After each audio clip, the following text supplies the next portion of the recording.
Apreciados estudiantes, cordial saludo.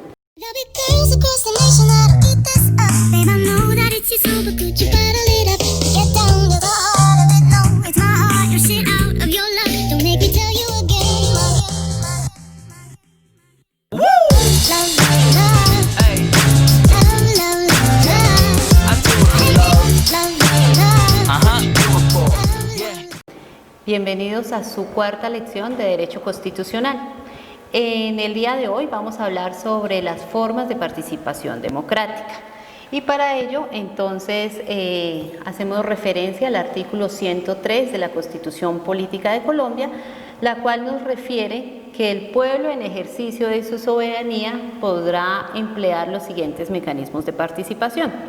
Y tenemos el voto o sufragio, el voto programático, la revocatoria del mandato, plebiscito, referendo, consulta popular, iniciativa legislativa y cabildo abierto. Estos son los mecanismos que cualquier ciudadano puede llevar a cabo en ejercicio de su soberanía. Vamos a explicar uno a uno. Entonces, iniciamos con el voto o sufragio. Y es aquel mecanismo que le permite a los ciudadanos, entiéndase ciudadanos, aquellos hombres y mujeres mayores de 18 años. Antes, en el año 57, se llevó a cabo unos derechos equitativos y se puso a la mujer en igual de condiciones que los hombres a través de un plebiscito en el año de 1957. Entonces, en esa oportunidad se le dio a la mujer, junto con el hombre, la posibilidad de votar y tener esos derechos al voto en igualdad de condiciones. Pero entonces se establecía que la edad para ejercer ese derecho era a partir de los 21 años. Ya en el año 1975 se estableció que la mayoría de edad, la ciudadanía, se adquiere al cumplir los 18 años y es algo que nos está acompañando actualmente. Entonces decíamos que el voto es aquel mecanismo que permite a todos los ciudadanos acercarse a las urnas con el fin de elegir directamente al presidente, al vicepresidente, a los congresistas, entiéndanse senadores, Cámara de Representantes, a gobernadores, alcaldes, diputados, concejales y ediles. A eso se refiere el voto o sufragio. Vamos a hablar de las características del voto.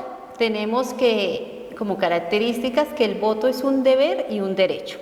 Es libre, es secreto, participativo, individual y personal y universal.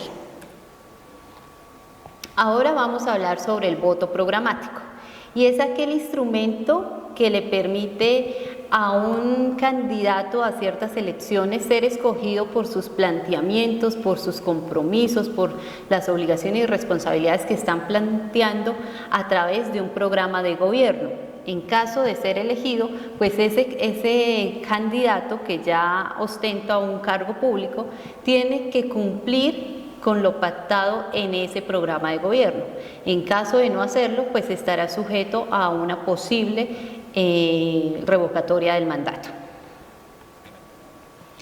Vamos a hablar entonces de la revocatoria del mandato y es aquel mecanismo por medio del cual los ciudadanos votantes pueden revocar el mandato de aquella persona que se eligió y que no cumplió con su programa de gobierno. Esta figura opera única y exclusivamente para gobernadores y alcaldes. Para la figura del presidente, pues no está planteada la revocatoria del mandato. Hablamos ahora del plebiscito y lo entendemos como el pronunciamiento del pueblo convocado por el presidente de la República mediante el cual se apoya o se rechaza una determinada decisión del Ejecutivo. Entonces, a través de ella, el pueblo vota sí o no a una iniciativa presentada por el gobierno y el resultado de esas votaciones es de obligatorio cumplimiento.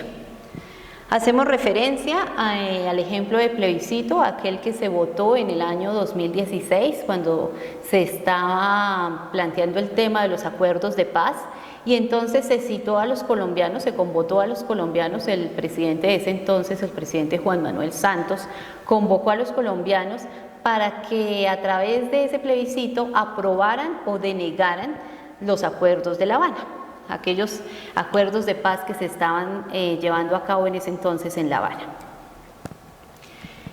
Hablamos, por ahora vamos a hablar del referendo, que es aquella convocatoria que se hace al pueblo para que a través de este mecanismo se pronuncie con el fin de aprobar, rechazar o ratificar las decisiones de las autoridades legislativas ordinarias, entiéndanse normas, leyes o actos administrativos. Aplica sobre decisiones normativas que permiten reformar la Constitución o aprobar cambios estatales necesarios para la misma. Consulta popular. Por medio de ella se le pregunta al pueblo su opinión sobre un asunto de trascendencia nacional o local. Si es nacional, esta tiene que ser de obligatorio cumplimiento. Entonces hacemos repaso a la historia y nos acordamos de aquella consulta popular anticorrupción que se llevó a cabo el domingo 26 de agosto de 2018, y ese proceso electoral consistió en que se le daba a los votantes una papeleta que contenía 7 preguntas para que los votantes pudieran contestar sí o no. Básicamente se refería, era al tema de la lucha contra la corrupción, y entre algunos temas estaban referidas al salario y periodo de funcionarios públicos, la contratación con el Estado, la participación ciudadana y rendición de cuentas. Y esta consulta popular, si hacemos historia, recordamos un poquito, era liderada en ese entonces por la senadora Claudia López y la representante a la Cámara, la doctora Angélica Lozano, candidatas por el partido Alianza Verde. Ellas fueron las que convocaron esa consulta anticorrupción. Sin embargo, a pesar de que tuvo una votación alta, la abstención fue mucha en ese entonces, lo cual impidió que se alcanzara el umbral y por lo tanto pues no fue aprobada, ¿no?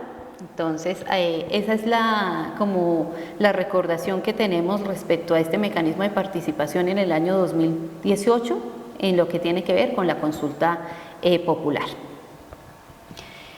Vamos a hablar de la iniciativa legislativa. Este es un derecho político que permite a los ciudadanos inscritos para proponer una ley o reforma ante las autoridades competentes. Entonces, se puede presentar proyectos de acto legislativo y de ley ante el Congreso. Esto es entendido a nivel nacional, los proyectos de acto legislativo y de ley ante el Congreso de la República. O se pueden presentar proyectos de ordenanza ante las asambleas departamentales. Acá estaremos haciendo referencia a nivel departamental. Y también se pueden presentar proyectos de acuerdo ante los consejos municipales o distritales y de resolución ante las juntas administrables locales. Esto lo que hace de que referencia directamente pues tanto al ámbito municipal como local. Entonces la iniciativa legislativa se puede hacer de orden nacional, de orden departamental o de orden local. Y por último encontramos la figura del cabildo abierto. Esta tiene sus orígenes en la época colonial, cuando esta era el máximo organismo de gobierno de los municipios. ¿Y en qué consiste? Es una reunión convocada por las autoridades, llámense consejos distritales, municipales o las juntas de administración local, en la cual los habitantes pueden participar directamente con el fin de discutir o decidir sobre asuntos de interés de la localidad, para la comunidad en general. Es obligación en esta figura del cabildo abierto que el gobernador o el alcalde, según sea el caso, según sea la citación, asista a esas sesiones para que se lleve a cabo de una forma transparente y de una u otra manera se estén dando cuenta cuáles son los intereses por los cuales la comunidad está asistiendo a este cabildo abierto. Con esto damos por terminado prácticamente los mecanismos de participación. Entonces, haciendo un resumen, pues ya sabemos que son el voto o sufragio, el voto programático, revocatoria del mandato, plebiscito, referendo, consulta popular, iniciativa legislativa y cabildo abierto. Son figuras que nacen a partir de la Constitución del 91, con esa nueva promulgación de esta Constitución, pues se abarcó derechos que antes en la Constitución del 86, como les había dicho en las lecciones anteriores, pues estaban segregadas, no se tenían reconocimiento de los mismos. Entonces, con la Constitución del 91 se abre la puerta para esos mecanismos de participación ciudadana y que las personas, que nosotros como ciudadanos podamos ejercitarlos en defensa de nuestros propios intereses y por la lucha de una equidad y de una justicia social, ¿no? De una existencia de igualdad de oportunidades para todos. Entonces es interesante este tema precisamente por eso, por la apertura que se da para que todos participemos, para que hagamos uso de nuestros derechos y qué mejor con un respaldo como el que nos da la Constitución del 91. Con esto básicamente damos terminado por hoy esta clase, no sin antes invitarlos a que continúen participando, continúen revisando su plataforma. Ahí, aparte de estas diapositivas que contienen este cuarto tema, van a encontrar documentos que apoyan y que sirven de complemento para estas lecciones y que profundizan más sobre el tema del voto, la historia del voto o sufragio a través del tiempo, a través de los tiempos en Colombia, y asimismo temas que tienen que ver respecto al referendo y al plebiscito, cómo se ha llevado y cuáles son los requisitos que se exigen para llevar a cabo, cuál es el procedimiento para poderlo adoptar y poderlo aplicar en el Estado. Entonces son documentos que se relacionan, documentos de apoyo para que ustedes los estudien, los revisen y de una u otra manera sirvan para enriquecer un poco estos conceptos que se dan a través del video, que por razones de tiempo pues ya es muy limitado. Sigan participando entonces a través de la plataforma y esperamos vernos nuevamente en nuestra próxima lección. Muchas bendiciones y feliz día.